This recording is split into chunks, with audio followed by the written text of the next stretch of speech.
गुढीपाडव्याच्या दिवशी आपल्याला सकाळीच घरी आणायची ही एक मौल्यवान वस्तू. ही वस्तू आपल्या घरी आणल्यामुळे आपल्या 7 पिढ्यांचे दारिद्र्य त्वरित नष्ट होणार आहे. तर आपल्याला सकाळीच कमळाची बी, ज्याला कमळगट्टा असं सुद्धा म्हटलं जात, ते घेऊन यायचं आहे.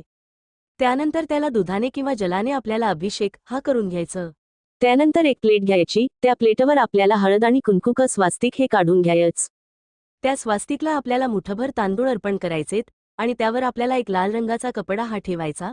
त्या कपड्यावर आपल्याला ही कमळाची बी, तसेच तुळशीची एक वाळलेली काडी आणि 7 काळी मिरी ठेवायचे. त्याला हळद कुंकू, अक्षदा, धूप, दीप, अगरबत्ती दाखवून घ्यायची आणि त्याची एक पोटली ही तयार करून घ्यायची.